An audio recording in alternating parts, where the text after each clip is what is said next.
Hi, everyone. Us here from Ishmael Interactive would like to continue our interview series where we talk to people who are really just passionate and knowledgeable about what they do, and we find the customer experience in it. Today, here, I am joined by Maria Alberto. Maria, can you introduce yourself and why we invited you here? Awesome. Thanks so much, Aaron. Hi, everyone. My name is Maria K. Alberto. My pronouns are she, her. I just finished my doctorate, my PhD in English at the University of Utah. And today I'm wearing a black t-shirt with the Comic-Con logo, and I need to brush my hair, but I'm very excited to be here. Excellent. And as always, I am your host, Aaron Myers. I am a middle aged, heavyset Latino man with a gray beard, and I also need to brush my hair. My pronouns are he, him. So, Maria, let's get right into it. I invited you here because you are an expert in Canon, which is, no, own it, own it. You're a Own it. I was PhD, making it a doesn't face. get more expert than that. Right. But you are an expert, and that is basically the truth behind stories or what is accepted truth. hmm And in this day and age, with customer experience and multiple perspectives and AI, truth is hard. So, what is canon and why does it matter to you? I know I'm not starting off with small questions here. That is about the biggest version that we could start with. So I love that. Let's take big swings and look for big answers. Um, so in my work, I was really interested about the way that the term canon has now the use of it has changed, right?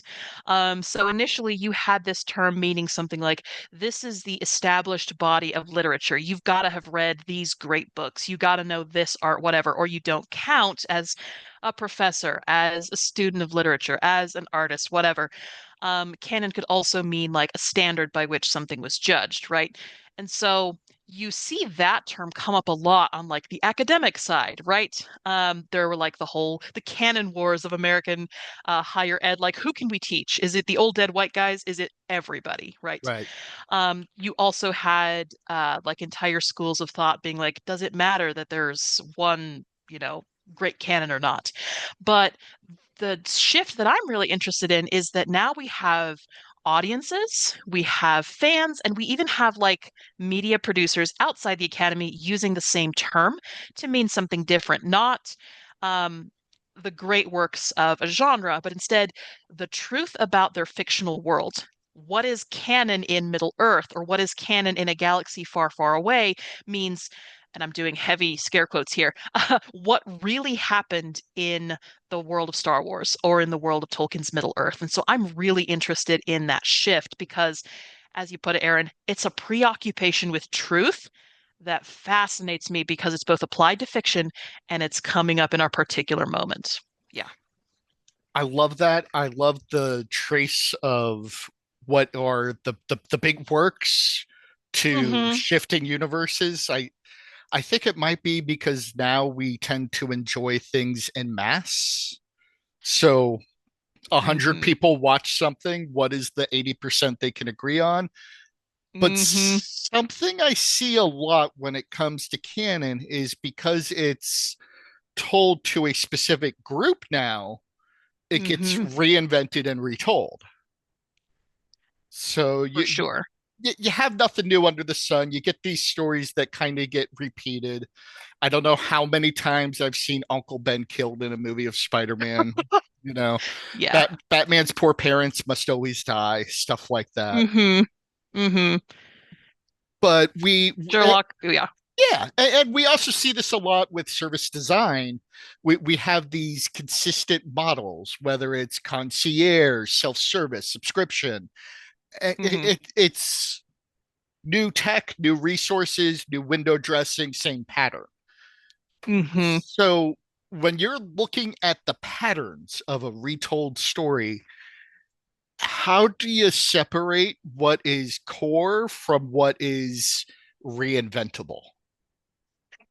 Okay, I know you said you opened with the big question, but that's also a huge question. If I Yes. could like figure out, if you and I could figure out the answer to that, we'd be millionaires tomorrow, right? Right. Um, so it's a great question, and I'll give you the answer that I've seen proffered the most, right? I'm not necessarily subscribing to it myself, but I think there's some credence to it, which is that at least for these media franchises, knowing the difference between what is core to the pattern and what is reinventable is a deep familiarity with the franchise itself, right? So someone who's coming in and has not read a bunch of Spider-Man comics and it's like, oh, Uncle Ben died. Maybe people hate that. Maybe that's a really sad thing that we can reinvent.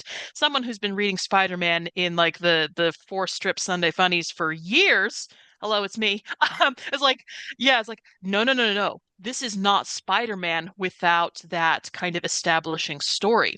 Right. If you're going to mess around with the death of Uncle Ben, A, you better have a good reason for it, and B, what are you going to do about the payoff that we got from it the first time around? So, to kind of summarize that, one answer to this question would be a deep familiarity with the pattern itself and what the narrative payoffs of those moments were in the original version, right?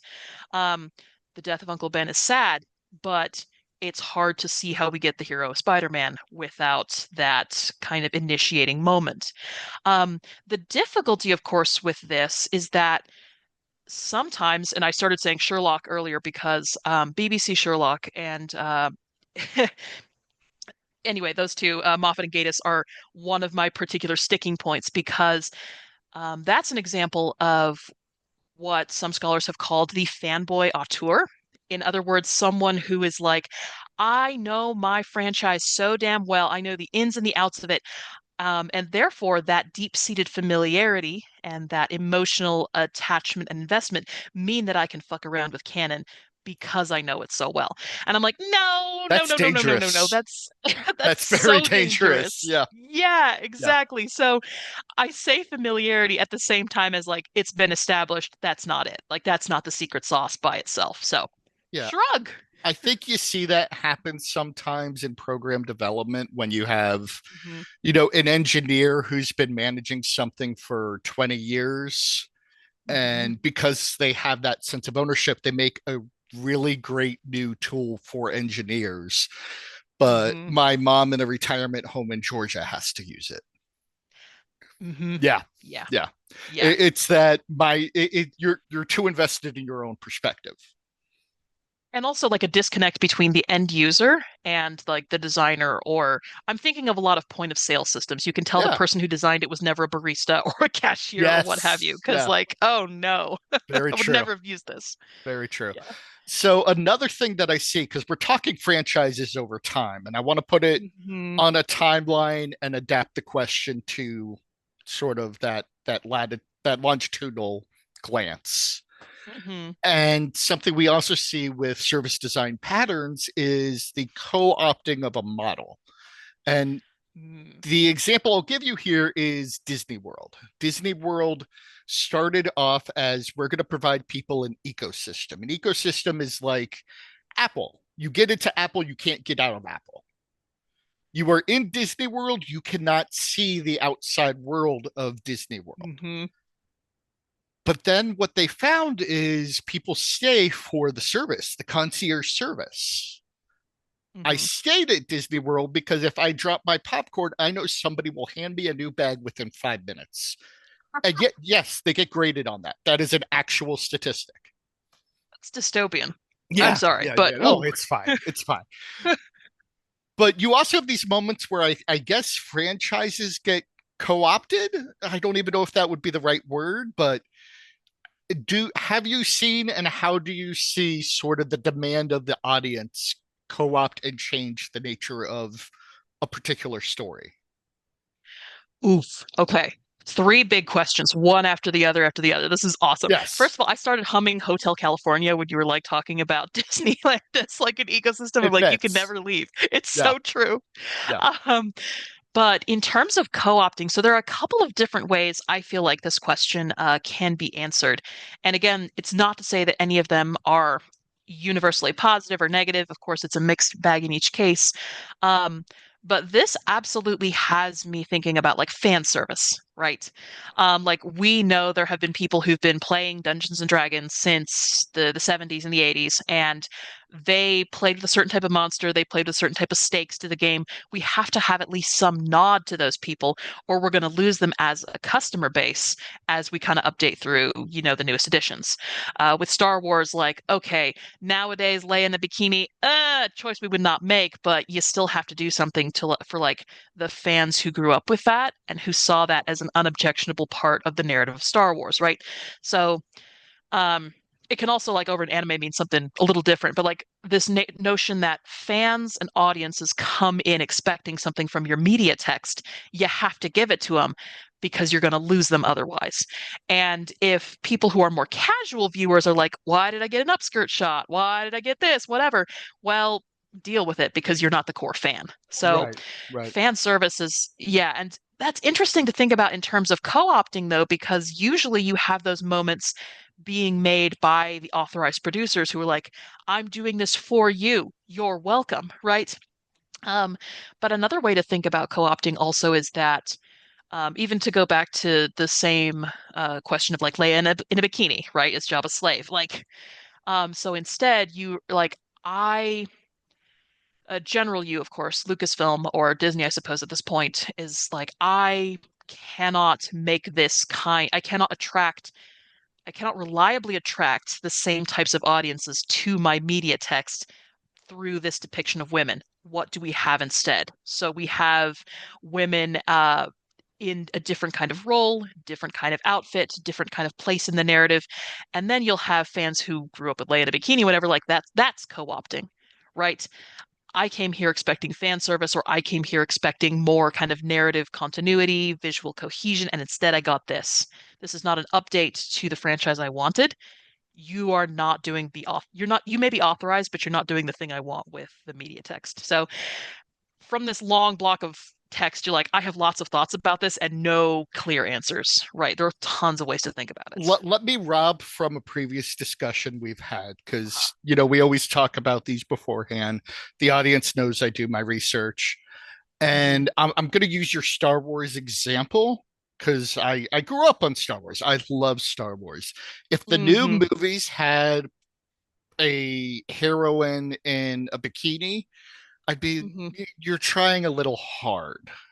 Hmm. And I'm Yeah. remembering what you told me about Emergent Story because Yes. they did have the Millennium Falcon. And it was Hmm. used in a way that I kind of tripped and fell over it because it was organic. And I wept. Okay. So I was wondering if you could bring together that concept of the different types of story because there's emergent and what is the other one? Oh, so those are emergent and embedded and narrative, and those Yes. come from game design. So over in game design, and this will be Salen and Zimmerman, I'm going to misquote the text, Principles of Game Design or something from 2006, I believe. Um, but over in game design and game studies, they're writing about the difference between stories whose origin points are already built into the media text. Like you talk to this NPC, you follow this story path, you're going to get a certain quest. That certain quest is going to lead you to a bigger one, and you're going to get to a different ending of the video game story than you would have if you hadn't spoken to that NPC, right? So that being embedded narrative. With emergent narrative, you're talking about a more kind of open world concept, I guess, if we're going to be talking about games terms. Like the story emerges from the interaction of the players with the environment and with whatever assets they kind of have, right? Um, So yeah, it's we're in an interesting kind of moment with the increasing like overlap between different mediums, right? Where, as you're saying, we can kind of apply these things now to texts that are not games, to texts that are media franchises. Um, yeah, so right now this is more like a kind of transmedia storytelling moment. This notion that if you want to watch Star Wars now, right, you can't just go into the theaters and go see I want to say Andor, but that's not in theaters. You can't go and like watch Andor. You have to watch season one. Right. You have to have watched, but also you have to have watched texts in other mediums. Like you probably should have seen Rogue One, which is a movie instead of a TV show. You probably should have at least a little bit of familiarity with some of the video games so that you know who the NPCs in that game are now live action characters. Yeah, so you have the entire franchise as a kind of web, and you're supposed to kind of like bounce between the texts of different mediums. It's not so much just sequels and prequels in a linear fashion anymore. So it's becoming a conceptual open world. Yeah, that's Awesome. absolutely one way to think I about love that. it. But you also have that kind of transmedia storytelling moment going on at the same time that remakes and reboots and revivals are also happening. And sometimes in if the franchise is big enough, like Star Wars, you've got both of those things crossing over, like the multiplicity of media forms and a ton of different remakes, reboots. How do you fit them all in the same storyline? I don't know. That's someone else's job, not mine, but it's interesting to see those two things kind of like happening simultaneously. Awesome. So we're talking about the nature of story and what gets retold and reinvented. And I know one thing you work on is looking at this through the lens of culture. Hmm. And I'm a big comic book geek at the end of the day, and something I always love is seeing a an issue that is prevalent in society show up in comic books, often beforehand. Hmm. So when we look at cultural transition, can you use almost this media to track an inflection point of culture has changed here in this way, and you have this evidence of franchise change, story change? 100%. And not only that, but I think that you can kind of trace that both ways. So for instance, there's one way is that you have the media itself inflecting on culture, right? So you have all kinds of documented stories about I want to say Whoopi Goldberg is one of them. Mae West is another, like black women watching Star Trek and being like, oh my God, Uhura, she is a valued member of the crew. There's space for me to exist in the world and in the US in Yes. this way, going on and being that change, right? So you have media and its impact on culture, but other way around, absolutely. And something we talked about before was like, can you backwards source kind of this, seeing like franchises started behaving in a different way at this point. What can we work backwards and see like what is going on in culture at the time and like look for what that influence was? Um, so I was really struck by that term and that idea when we talked about it. For me, one of the really interesting kinds of things about that is I think about the first Iron Man movie because at that point you hadn't real I mean you had successful superhero franchises before, not to the extent of what the Marvel Cinematic Universe was about to kick off and become, right? Right. So that's an inflection point. That's a cultural shift right there. Um, I'm still wondering about like what is that, What made it right? stick at that point? What made it stick, and Yeah. then what made it stick to the point that they're like, what that means is we need all of Marvel's properties to do Yeah. that, right? Again, again, and again. And Yeah. again, yeah, Yeah. So yeah. let's get a little applied here. And that Hmm. repetition of again and again and again, it reminds me of Hmm. there's this data science concept called model drift. Hmm. And model drift is when you make a predictive model based upon things that are happening, Hmm. and you're making predictions, and you don't know those things have changed.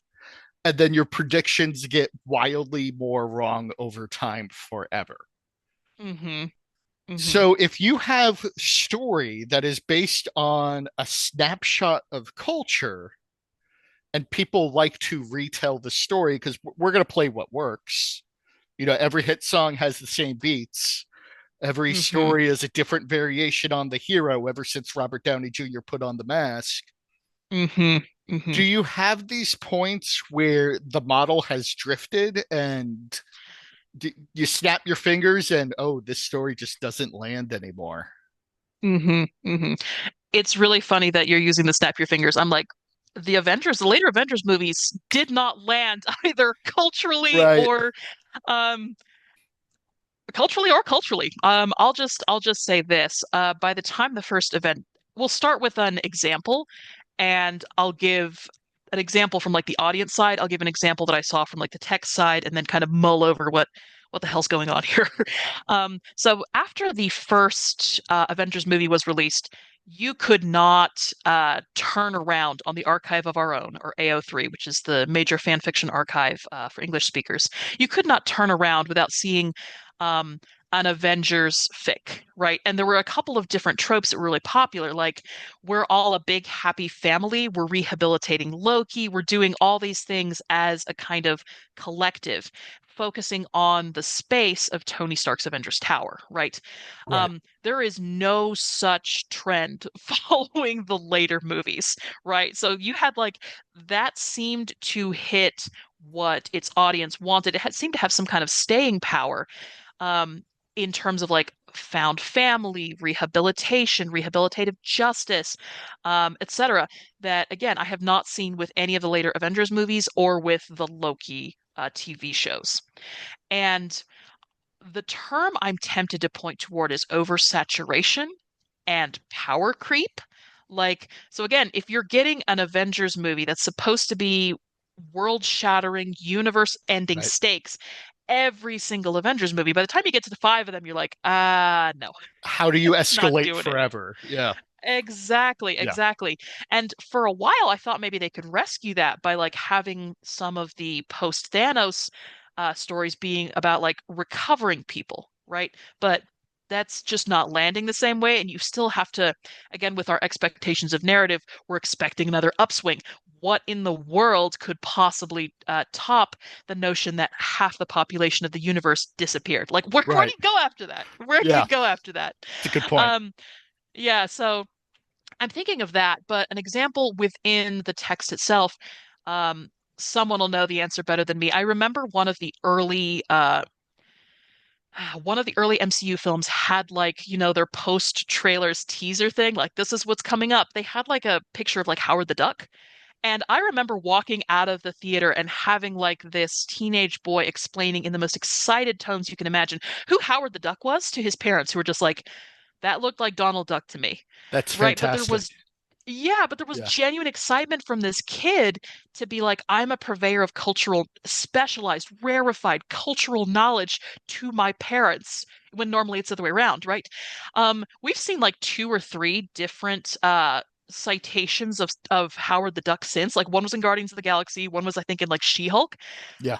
Nada, zip. Nothing. There's no Weird. interest anymore. So like Yeah. those like citation, those like Easter eggs, those drops of cultural knowledge, no longer hit the same because if, again, every single movie, every single story is trying to be clever and citational and self-referential about that web of stories in the same way, I want an actual story about Howard the Duck or get him out of there. What is he doing to be like just an Easter egg? Yeah. You get tired of that after a You while. can't So. tell the same joke twice and have it land just as A well. 100%. And Yeah. when it's not even supposed to be a joke, but it's supposed to imply all the canon about Howard the Duck, what if I don't know that? What if I don't care Right. about that? What if I've seen this joke told three other times and there was no payoff then? Why do I care now? Right. Right. So to struggle and try to bring this full circle, um, I have fallen a bit off of MCU at this point, right? Like I'll watch all the Black Panther movies they care to make. Absolutely. I'm here for those. But um, I'm thinking of like a comparison between Tony Stark and one of the other brilliant, abrasive, whatever heroes they're filming now, like Doctor Strange. The stakes for Doctor Strange, how he finds himself, are so bound up in like cataclysmic, universe ending, it whatever. You don't have him ramping up those stakes, learning slowly. We just jump right on off the deep end. And one of Right. the more recent movies had like, Wanda involved. You had to have seen her TV show, whatever.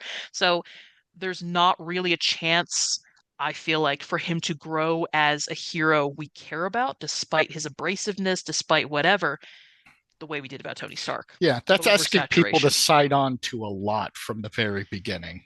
A hundred Yeah. percent. Yeah. And yeah. So, one of the reasons why I wanted to talk to you, not just the story thing and the canon thing, Hmm. but your your passion and your knowledge of this field.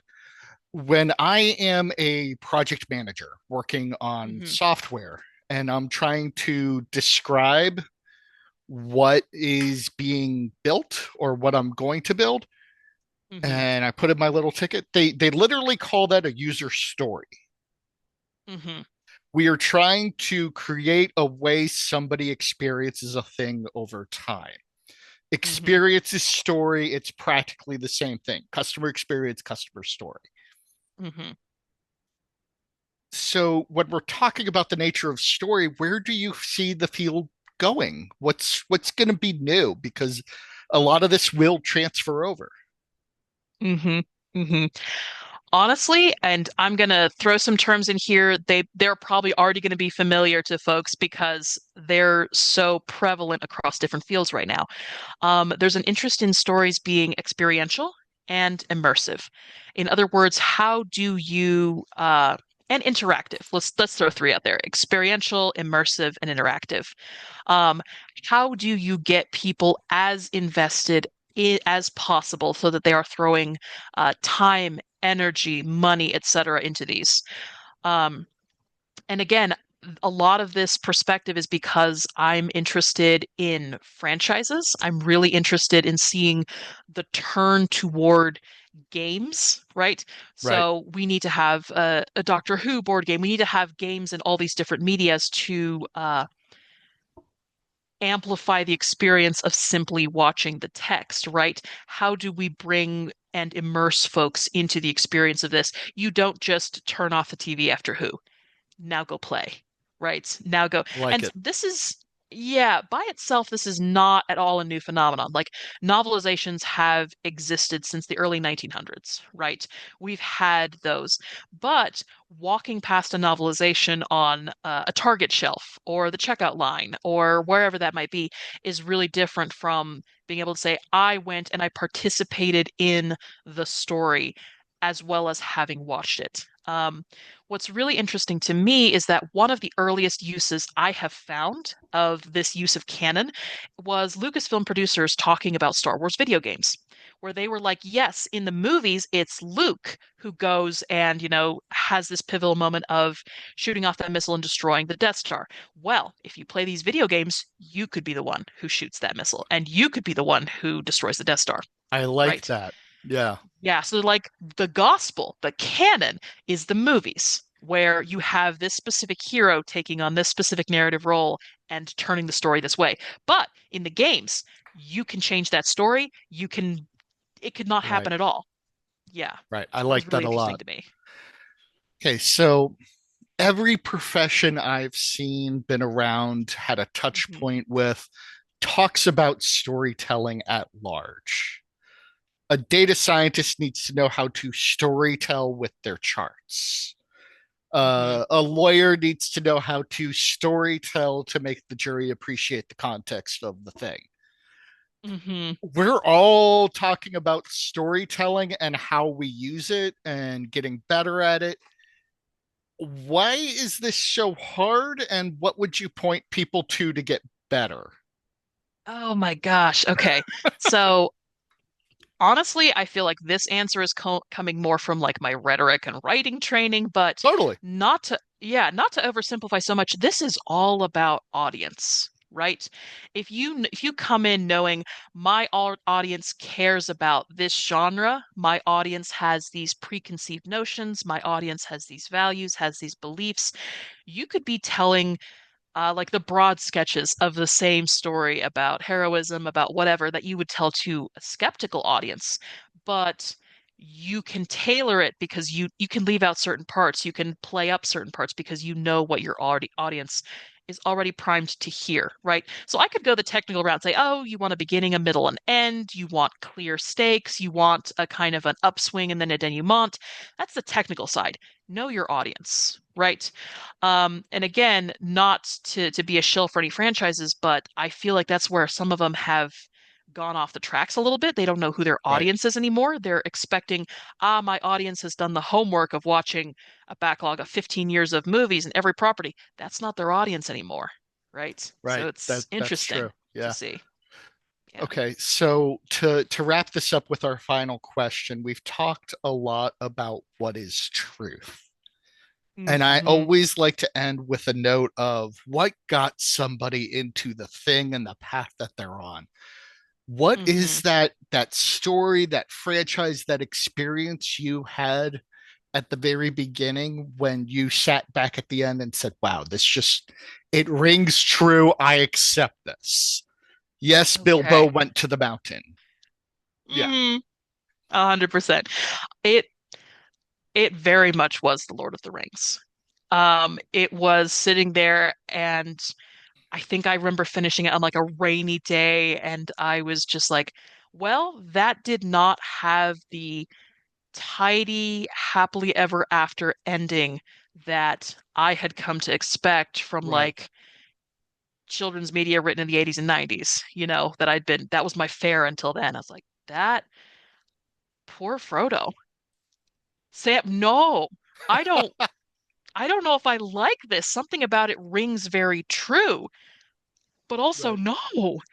Um, so looking that definitely that was a foundational text for me. Another was Outstanding. Isaac Asimov's like robot series.